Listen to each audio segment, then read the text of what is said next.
हजुरहरूलाई स्वागत छ। थ्याङ्क यू सो मच, धन्यवाद। कुनै सर, अब विगत केही दिन अगाडि मात्रै भर्खर धरानको बहुभाषिक अगाडिको प्रहरी चौकीमा धरानको उतार चढावलाई सेलाएका अलिकति समापन जस्तो गरिएका थियो। तर फेरि अहिले पछिल्लो समयमा एमालेबाट वडा नम्बर 4 का अध्यक्ष धनबहादुर राईलाई कारबाही र हिजो तत्कालै उपमेयरज्यू ऐन्द्र विक्रम विवाहको पत्रकार सम्मेलनले फेरि धरान अलिकति तातातात छ। यसलाई चाहिँ तपाईँ जतिको युवा नेताले कसरी विश्लेषण गर्नुहुन्छ त? धरान समग्रमा राष्ट्रिय राजनीतिको हट स्पट भएर अभिव्यक्त भइरहेछ। नहोस् पनि किन, धरानमा एक अद्भुत मेयर जो हुनुहुन्छ जसको नाम हो हर्क साम्पाङ, हिलोमा धुलोमा चटाइमा गुन्द्रीमा बसेर तरतरी पसिना काटेर राष्ट्रिय स्वाभिमान र राष्ट्रिय धरोहरलाई रक्षा गर्ने गरी म संस्कृतिको संरक्षण गर्छु, म देश विकास गर्छु, म श्रम र राजनीतिलाई एक ठाउँमा जोड्छु, 1 रुपियाँ खान पनि दिन्न र zero tolerance against crime and corruption अर्थात् भ्रष्टाचार र अपराध विरुद्ध शून्य सहनशीलताको नीतिलाई कडाइका साथ लागू गर्छु भन्ने बाचा र प्रतिबद्धतालाई व्यवहारत लागू गर्नुभएका हर्क साम्पाङज्यूका भयङ्कर घेराउ छ। यो देखिएकै कुरा हो। उहाँको राजनीति समाप्त पार्ने, उहाँले जन्माउन खोजेको सम्भावित थर्ड फोर्सको रूपमा आउन खोजेको पार्टीलाई गर्वमै तुवाइदिने र उहाँलाई अनेक तिगडमबाजी गरेर ह्यारेसमेन्ट गर्ने जुन प्रवृत्ति छ त्यसले धरानमा पछिल्लो समय विकसित रूप लिएको छ। घरि अब धरानको मेयरकै निकटस्थ मान्छेहरूको संरक्षणमा रहेका कुनै व्यक्ति भनेर बलात्कारीको संरक्षण गरे जस्तो गरिदिने, हुन त त्यो बलात्कारको आरोप लागेको व्यक्तिलाई पनि समाइसकेछ। अब वाहियात किसिमले मनोहर कहानिया बनाइदिने, घरि अब नक्कली माओवादी भनेर पैसा उर्तीपूर्ति गरेको भन्ने, घरि अब सुम्निमा पारुहाङ बनाउने नाउँमा करोडौँ रुपियाँको चलखेल गर्न खोजेको भनेर यस खालको रङ्गीन मनोहर कहानिया हाल्ने र एउटा यस्तो मेयर जसलाई आफ्नो वास्तवमा भन्ने भने कुबेरको ढुकुटी भर्ने कुनै सरकार छैन, कुनै त्यस खालको चिन्ता र चिन्तन छैन। उहाँले एमसिसी विरोधी आन्दोलनमा पनि आफूलाई दरोखरो उभ्याउनु भयो। मिलेनियम च्यालेन्ज कर्पोरेसन भनेको इन्डो पेसिफिक स्ट्राटेजीसँग जोडिएको एउटा हिस्सा हो भनेर उहाँ अगाडि आउनुभयो। बालेन शाहजीको कुराहरू धेरै रहस्यमय छ। उहाँको राष्ट्रियताको सवाल अलि संदिग्ध छ। उहाँको व्यक्तित्व पनि अलिक प्रो पब्लिक टाइपको छैन, अलि राजा महाराजा शैली छ भनेर गुनासो सुनिन्छ। यद्यपि युवा हुनुहुन्छ, बेनिफिट अफ डाउट दिएको छ। र म तपाईँलाई के भन्छु भने हर्क साम्पाङज्यूको शिरदेखि पाउसम्म हेर्दाखेरि समाजवादी चिन्तनले उहाँ ओतप्रोत हुनुहुन्छ। अब बाँकी रह्यो आफ्ना समाजवादको युवा मसिया भन्ने उपमेयरले यो के खालको भाउतो चलाउन खोजेको, यो के खालको एक हिसाबले भन्नुपर्दा तानाबाना बुनेको, यो खोचे किन थापेको, घरिघरि न्यु खोजिरहनुहुन्छ, टाङ अड्काइरहनुहुन्छ। गोरु पड्काउने भन्छ नि, हलो अड्काएर गोरु पड्काउने यो खालको घटिया नीति किन अख्तियार गर्नुभयो? अब सवाल त्यहाँ तपाईँको बाढी पहिरो चल्यो, तार जाली पस्ने कुरा थियो, त्यसमा नगरपालिकाले पेमेन्ट गर्ने कुरामा कति न अब त्यो 8-10 लाखको कुरा रहेछ, कति न करोडौँ खाए जसरी बवन्डर गर्नुभयो। त्यति मात्रै होइन, काकाकुर र प्यासी भएका धरानेहरूलाई निर्मल जल, कोशीको निर्मल जल ल्याएर खुवाउँछु चतराको भन्ने उहाँको प्रतिबद्धता थियो। अहिले उहाँले के भन्नुभयो, एडिबीको अलरेडी हामीसँग 55 करोड ऋण छ, अब हामी ऋण काटेर घिउ खाने पक्षमा छैनौँ। हामी वास्तवमा भन्ने भने आफ्नै श्रम सिपमा पुँजी लगाएर स्वदेशी लगानीले हामी परियोजना बनाउँछौँ। खानेपानीको हात्तीको मुखमा जिरा हुने गरी खानेपानी मन्त्रालयले छुट्याएको एडिबीवाला 4 करोड पैसाले केही पनि हुँदैन। यो डिपिआर बनाउँदै सिद्धिन्छ। त्यसकारण यतातिर जानु हुँदैन भनेर उहाँले एकातिर राष्ट्रिय स्वाभिमान प्रकट गरिरहँदा बर्चोट भन्नेहरूले के भनिरहेका छन् भने यो त विकास विरोधी कुरा हो भनिरहेका छन्। वर्ल्ड ब्याङ्क एडिबीको उनीहरूको शर्त अनुसारको ऋण हामीले लिँदाखेरि भोलि हाम्रो टाउकोमा कति बोझ हुन्छ तपाईँलाई थाहा छ।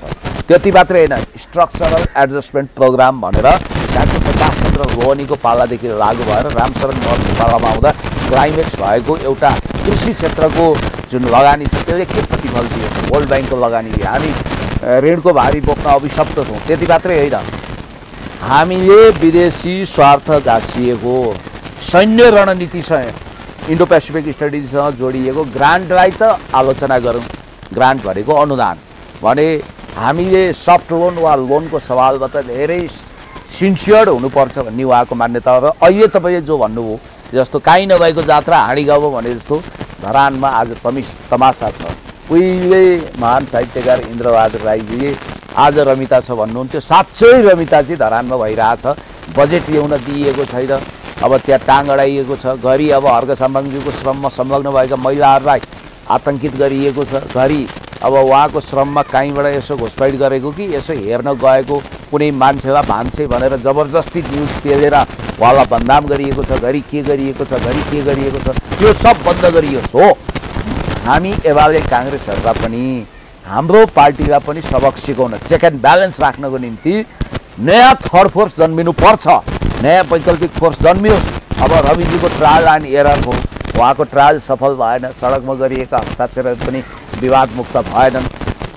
त्यसैले मैले तपाईँलाई भन्न खोजेको कुरा के भने हिलो बदलमा चटाइमा गुन्द्रीमा बसेर देश जनता विकास समृद्धिको पक्षमा मसक्क आँटेर अगाडि बढिरहनु भएका आदरणीय देशभक्त विकासवादी मेयर हर्क साम्पाङज्यूको जो अभियान छ त्यसले वास्तवमा भन्ने भने भोलि राष्ट्रिय शक्तिको आकार ग्रहण नगरोस् भनेर अनेक तिक्रमबाजी भएको र जहाँसम्म 4 नम्बर वार्डको वडाध्यक्ष हुनुहुँदो रहेछ, उहाँ नेकपा एमालेबाट निर्वाचित हुनुहुन्छ। र म नेकपा एमालेको सकल नेतृत्वलाई भन्न चाहन्छु, श्रद्धेय अध्यक्ष कमरेड केपी शर्मा ओलीदेखि प्रदेश अध्यक्ष शेरधन राईज्यूलाई पनि निवेदन गर्न चाहन्छु कि यही नतिरेको र अरू के नगरेको भन्दै उहाँको पार्टी सदस्यता खारेज गराउनको निम्ति कारबाही सिफारिस गरिएको रहेछ। त्यो कारबाही सिफारिस नै बदरबागी होस्, सिफारिसलाई सदर नगरियोस्, किनभने उहाँलाई अहिले जुन ढङ्गको लोकप्रियता मिलेको छ। हिजो मैले उहाँको टेलिफोन संवाद सुन्दा म एकदम भावुक भएँ। उहाँले भन्नुभएको छ, म त राष्ट्रको सेवा गर्नको निम्ति राजनीतिमा आएको, मैले त सम्पत्ति सकेको छु, मलाई कमाउनु पर्दैन, म श्रममा जोडिन्छु, म इमान्दार छु, म निष्ठामा बस्छु, म नगद नारायण लिएर राजनीतिमा आएको होइन, बरु एउटा भएको घर पनि बेचिएला जस्तो छ भनेर उहाँले जो भन्नुभएको छ, साँच्चै नै एउटा आदर्शवादी व्यक्ति हुनुहुँदो रहेछ धनबहादुर राईज्यू। उहाँलाई म एकदमै नमन पनि गर्छु। र हर्क साम्पाङज्यूलाई के भन्न चाहन्छु भने तपाईँलाई 1000 घेराबन्दी छ, हजारौँ चुनौती छ, तर तपाईँको अगाडि लाखौँ सम्भावनाहरू पनि छन्। ती सबै सम्भावना र चुनौतीको बिचबाटै तपाईँ आफ्नो राजनीतिक यात्रा तय गर्नुहोस्। तपाईँको गन्तव्य, तपाईँको उडान भनेको सिंहदरबार हो भने अब तपाईँ ढिलो नगरिकन अगाडि बढ्नु नै श्रेष्ठ गर्नुहुन्छ। यता चन्द्रमणि सर, हर्क साम्पाङलाई काम गर्नु नदिनु, यति घेराउ गर्नुको कारण चाहिँ के हो त? मैले एउटा कुरा नबुझेको कुरा चाहिँ के भने अहिलेसम्म हामीले जानेकामा मेयरहरूमा हर्क साम्पाङ नै यस्तो मेयर हुन् जो समाज र राष्ट्रको लागि नगरलाई उज्यालो पार्नु भनेको भावना बोकेका मान्छे महिला। अब त्यस्तो उज्जवल व्यक्तित्व, उज्जवल कर्म गर्ने मान्छेलाई यति हस्तक्षेपकारी, यति हैरान पार्ने, यति विघ्न खडा गर्ने, यति साह्रो चाहिँ तेजोबोध गर्ने कार्यहरू किन भइरहेछ? यो किन्तु सोचनीय विषय भइरहेछ कि त्यो तेजोबोध गर्ने हुन्छ नि, विभिन्न आग्लाहरू, विभिन्न अप्ठ्याराहरू, विभिन्न कुर्किलाहरू, यस्ता चिजहरू उहाँको बारम्बार अगाडि आइरहेछ। त्यो चाहिँ नगर्नुपर्छ, किनभने राष्ट्रमा एउटा मान्छे, कतिलो मान्छे, राष्ट्रको उठान मान्छे अगाडि बढ्नु त राष्ट्रको लागि धन हो। राष्ट्रको लागि धन हो, मैले चाहिँ के बुझिरहेको छु भने हर्क साम्पाङ हाम्रो धन हो, हाम्रो राष्ट्रको लागि धन हो। त्यो व्यक्ति त्यो त्यहाँको त लागि हुनुहुन्छ, त्यो नगरको लागि त नगर उज्यालो बनाउनु होला। तर एउटा वटवृक्ष टाइपको व्यक्तित्वहरूलाई हामीले प्रोत्साहन गर्नुपर्छ, सहयोग पुर्याउनुपर्छ। किन भन्दाखेरि मलाई एउटा कुरा के लागिरहेछ भने नेपालमा यो दलीय व्यवस्था खराब हो भन्दैन, दलीय व्यवस्थाको विरोधमा भन्छ, तर नेपालमा चाहिँ दलीय राजनीति चाहिँ निर्दलीय शैली आइरहेछ, निर्दलीय शैली आइरहेछ। अनि दलीय राजनीति विरुद्ध निर्दलीय शैली आउनु भनेको दलको आफ्नो मान, आफ्नो मर्यादा, दलको आफ्नो मेनिफेस्टो, दलको आफ्नो सिद्धान्तलाई कुल्चिएर व्यक्तिगत रूपमा आफ्ना खुसी कार्य गर्नु भनेको दलीय सिद्धान्त होइन नि त। दल हावी छैन, व्यक्ति र गुट हावी भयो के, गुट हावी भएर आफ्नो मनोमानी कार्य गरिरहेको छ व्यक्तिवादी कुरा। त्यसो हुँदा दलभित्र निर्दलीय अगाडि बढाऊ। निर्दलीय पनि होइन, यो दलीय पनि भएन, निर्दलीय पनि भएन भनेपछि त लोग्ने मान्छे पनि भएन, स्त्री पनि भएन भने नपुग्छ हुन्छ। अब के दलीय ढङ्गले जानुपर्छ कि निर्दलीय टाइप जानुपर्छ? उहाँ चाहिँ वास्तवमा निर्दलीय टाइपबाट आउनुभयो। त निर्दलीय टाइपबाट आएका मान्छेलाई दलीय व्यवस्था अपनाउने हतोत्साही बनाइरहेको छ, त्यति गर्नु। किन भन्दाखेरि के भने त्यो त राजनीतिक एक एउटा फर्मुला सिस्टम हो नि त। निर्दलीय ठिक अब बहुदलीय ठिक भन्ने पनि होइन। किन भन्दाखेरि अमेरिकामा नेपालभन्दा 2 गुणा ठुलो झन्डै एउटा नेब्रास्का भन्ने स्टेट छ, त्यहाँ कहिले पनि दलीय ढङ्गले त्यहाँ आजको चुनाव भएको छैन। निर्दलीय त्यहाँको त्यो स्टेटको नेतृत्व निर्दलीय टाइपबाट जान्छ। अब भारतमा पनि के छ भने ग्राम पञ्चायत निर्दलीय टाइप हुन्छ, जिल्ला पञ्चायत भन्छ निर्दलीय टाइप हुन्छ। अब दलीय भनेको त विधानसभा र लोकसभा मात्रै चुनावको दलीय हो नि, उहाँ हो। अब यहाँ चाहिँ वास्तवमा भनेदेखि चाहिँ नगरपालिका या जिल्ला पञ्चायत पहिला भनिन्थ्यो। उहाँले भन्न खोज्नु भएको व्यक्ति उठ्नुपर्छ, दल उठ्नु हुँदैन चुनावमा। स्थानीय सरकारको प्रतिनिधिको रूपमा दल उठेपछि दलको प्रभाव रहन्छ भन्न खोज्नु भएको। मैले भन्न खोजेको कुरा त्यही हो। त त्यसले गर्दाखेरि हर्क साम्पाङज्यू व्यक्तिगत आउनुभयो नि त। व्यक्तिगत आएर व्यक्तिगत रूपमा केही कुरा गर्न खोजिरहनु भएको छ नि निर्दलीय टाइपबाट। भनेको मतलब निर्दलीय पञ्चायत व्यवस्थालाई मैले फेरि पुनरावगमन गराउनको लागि त्यसलाई प्रोत्साहन गर्नलाई मैले बोलेको होइन। मैले भनेको एउटा सिस्टमको कुरा हो, सिस्टमको कुरा हो। उहाँलाई हजरसाही बनाइराखेको छ, नगरियोस् त्यो खालको कुरा। त्यति भन्न खोज्छु। अब पुण्य सर, अब हिजोको पत्रकार सम्मेलनमा उपमेयर साहबले मैले अनुगमन गरेको 30-40 वटा फाइल मेयरकोमा पुगेर अड्किरहेछ र मेयरले अपहरण गरेर लगे जस्तो कुरा गर्नुभएको छ। यसलाई चाहिँ कसरी विश्लेषण? अब उहाँले के अनुगमन गर्नुभयो, उहाँको अनुगमन के थियो, कुन विषयमा थियो, त्यो फाइल कुन प्रकृतिको थियो? अब त्यो मेयर साहबकैमा गएर अनुमोदित हुनुपर्ने फाइल थियो कि के हो त? वास्तवमा त्यो कुरा अमूर्त छ, एब्स्ट्र्याक्ट छ।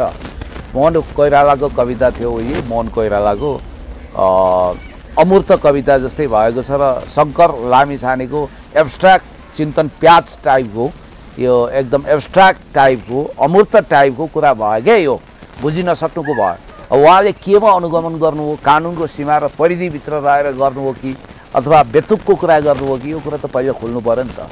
अब मेयरको क्षेत्राधिकारलाई नै हस्तक्षेप गरेर उपमेयरले मै मेयर हुँ भन्ने टाइपले सपना देख्न थाल्नु भएन। तपाईँलाई मेयरको काम गर्न मन लाग्छ भने तपाईँ मेयरमा निर्वाचित भएर देखाउनुहोस्, आउनुहोस्, स्वागत छ, जनताबाट अनुमोदित हुनुहोस्। होइन भने जसलाई जनताले जुन स्थानमा निर्वाचित गराएका छन् तोकेर, फेरि हाम्रो वेस्ट मिनिस्टर प्रणालीमा के हुन्छ भने मानौ म सांसदमा उठेँ र म भविष्यमा प्रधानमन्त्री एकछिनको लागि भएँ भने कल्पना गर्नुहोस्, मलाई प्रधानमन्त्रीको लागि मत हालेका हुँदैनन् क्या, मलाई सांसद बन्नु न मत हालेका हुन्छन्। कहीँ ब्रान्डिङ गरिन्छ, भावी प्रधानमन्त्री फलाना भनेर गरिन्छ, त्यो दुनियाँ कुरा हो। तर हाम्रो सिस्टमले जुन वेस्ट मिनिस्टर प्रणाली छ त्यसमा सांसद चाहिँ सांसदको रूपमा उसलाई चुन्छ, मन्त्रीको रूपमा चुन्दैन, प्रधानमन्त्रीको रूपमा चुन्दैन, तर राष्ट्रपतिको चुनाव हुन्छ, सेरेमोनियल नै सही।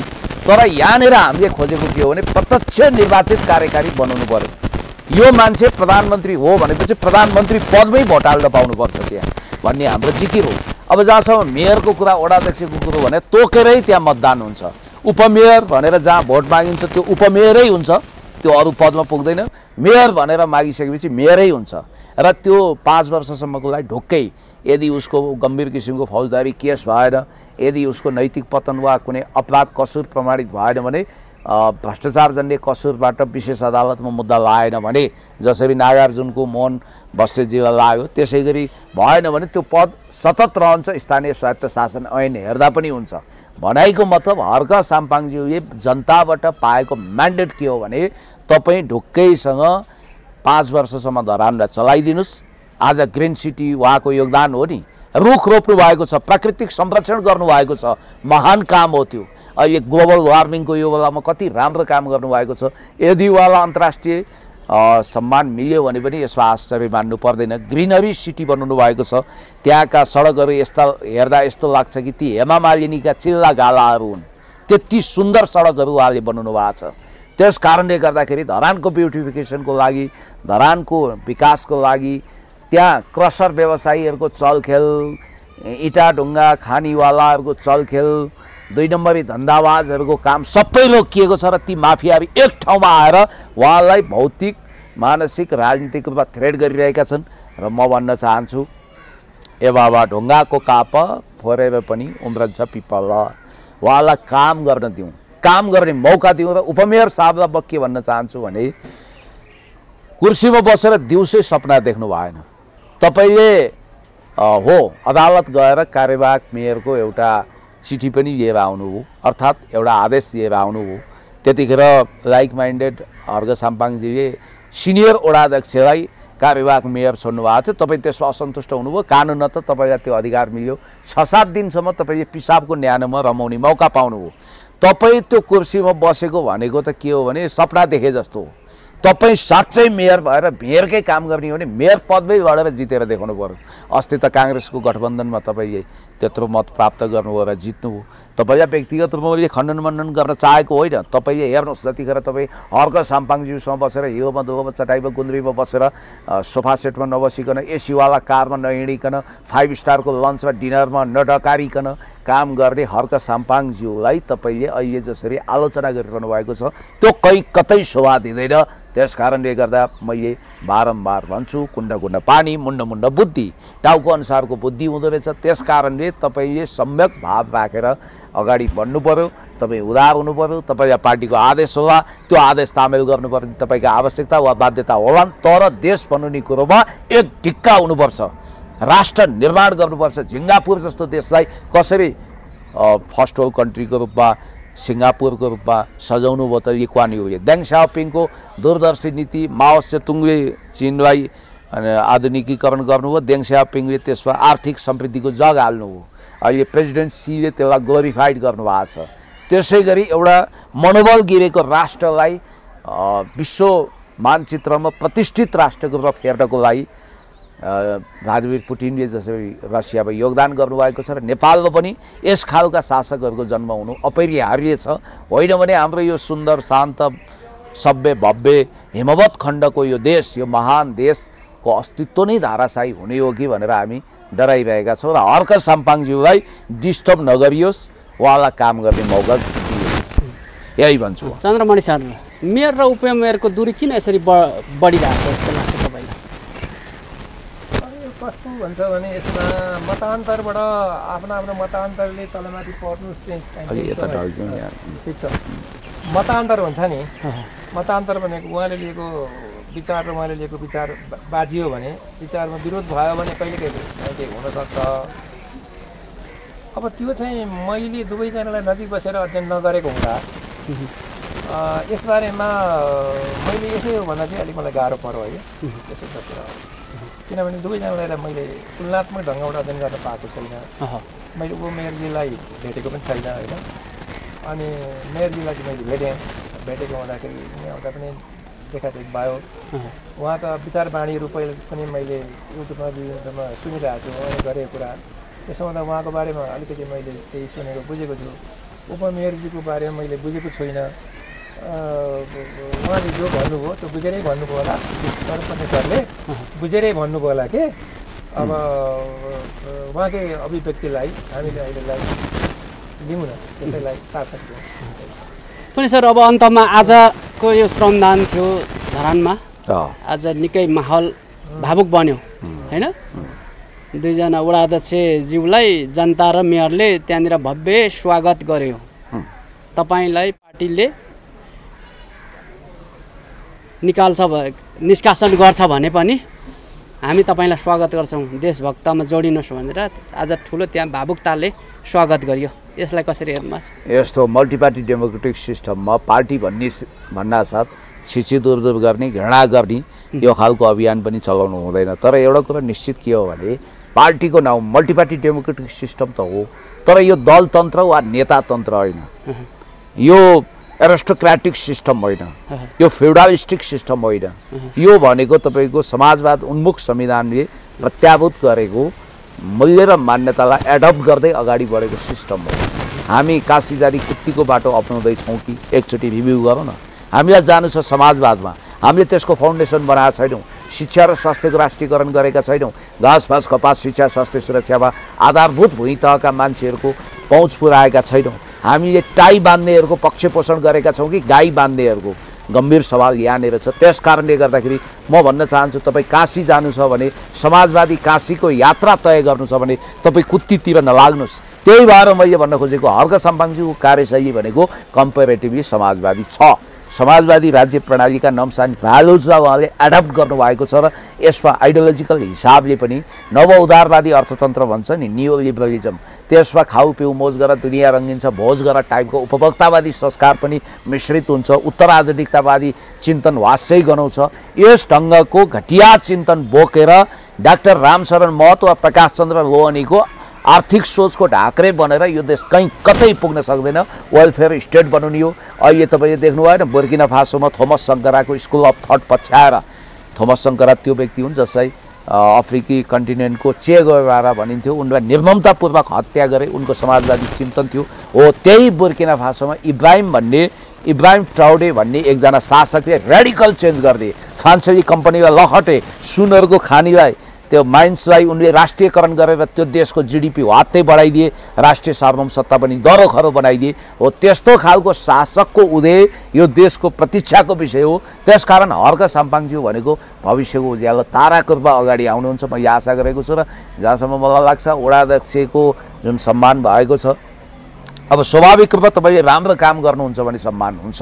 यसमा पोलिटिकल कुरा गर्नुपर्ने कुनै पनि आवश्यकता छैन यस्तो लाग्छ मलाई। अब मलाई चाहिँ एउटा कुरा के भन्नु छ भने यो संसारले अहिले पोल्टी फेर्दैछ कि राजनीतिमा, जुन 90को दशकदेखि यता जुन एउटा नवा उदारवाद लिबरलाइजेसन या यो के भन्दाखेरि पुँजीवाद भन्नु पर्यो। पुँजीवादमा पनि यसलाई के भन्नुपर्छ भन्दाखेरि अलिक भिन्न खालको पुँजीवाद आएको हो केही हो।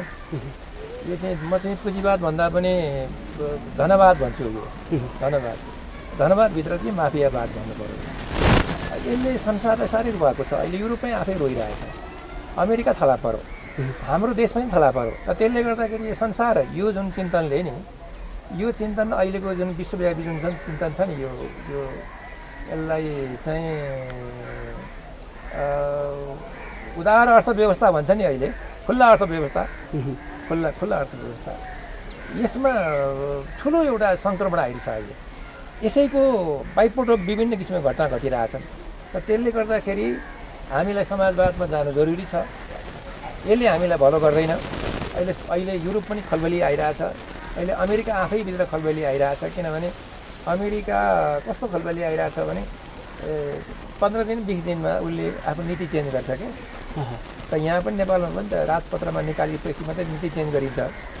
त्यो कसैले बोलेर त हुँदैन नि, मुखले बोलेर त हुँदैन नि। उहाँ राष्ट्रपतिले चाहिँ बोलेर हुन्छ अरे के, आज मैले यति भन्सार लगाएँ, यति घटाएँ, यति गरेँ भनेर।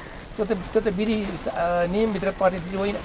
पहिला विधि बनाएर न बोल्ने चिज हो राष्ट्रपतिले। त्यो त जङ्गेको कानुन भयो। जङ्गेको कानुन भयो नि त्यो। फलाना मैले यसरी फुक्का गरेँ, फलाना गरेँ भनेपछि अब आफूलाई डेमोक्रेट भन्ने। अनि मुख बमोजिम मैले आज अमेरिका के चीनलाई मैले यसो गरेँ, भारतलाई यसो गरेँ, यति छुट गरेँ भनेपछि त त्यो त प्रजातान्त्रिक परिपाटी भएन, शब्दको कुरो भयो। र त्यसले गर्दाखेरि विश्वमा यो कुरा चेन्ज आइरहेछ, नेपालमा पनि त्यसले हलचल ल्याइरहेछ। र त्यसको प्रभाव, विश्वव्यापी प्रभाव, भू राजनीतिक प्रभाव नेपालमा पनि परिरहेछ। र नेपालमा अहिलेसम्म जे आयो 30 वर्ष जे आयो, अब त्यो धर्नाबाट देश त हुँदैन। त्यागी तपस्वी नेताहरू देशमा जन्मिनु पर्यो। अघि उहाँले जुन अन्तिम घडीमा एउटा वाक्य बोल्नुभयो त्यसमा मेरो सहमति छ। मैले त्यसलाई नदोर्यौँ होइन, पुण्यजीले जुन एउटा भन्नुभयो त्यसलाई मैले आत्मसात गरेँ। र नेपालमा पनि केही चेन्ज आउँछ, केही चेन्ज आउँछ। अब के चेन्ज आउँछ भने आफ्नो माटो सुहाउँदो राजनीति, नेपालकै खानी जस्तो अहिले ग्यास आयो नि पश्चिममा, दैलेखमा आयो नि। अब नेपालमा सबैभन्दा ठुलो सुन खानी छ भनिरहेछ, नेपालमा ठुल्ठुला फलाम खानी छन् भनिरहेछन् होइन, खानी छ भनिरहेछ। नेपालमा जेम्स रत्नहरू छ भनिरहेछ। अब इत्यादि यावत चिज हाम्रो देशमा हुँदाहुँदै हामीले आफ्नो चिजलाई चाहिँ नछोएर हाम्रा मान्छेहरू बाहिर काम गर्न सुनको कचौरामा भिख मागिरहेछौँ, सुनको कचौरामा भिख मागिरहेछौँ। अब यो कुराहरू मेटिनुपर्छ र हामीमा राष्ट्रपति चेत आफ्नै देशको अर्थतन्त्र, आफ्नै देशको मौलिक चिन्तन, मौलिक विचार, त्यो धर्म होस्, संस्कृति होस्, परम्परा होस्, रीति होस्, तिथि होस् इत्यादि नेपाल र नेपालीको हुनु पर्यो के। नेपाल र नेपालीको गौरव बढाउने, इतिहास बोक्ने हुनु पर्यो। र त्यस्ता कुराका लागि चाहिँ यस्ता उदीयमान नेतृत्वमा आउने मान्छेलाई हामीले चिन्नु पनि पर्यो। र तिनीहरूप्रति राष्ट्र आशावादी छ, हामी पनि छौँ है। मैले हुन्छ, हस् समयको लागि। थ्याङ्क यू सो मच, धन्यवाद।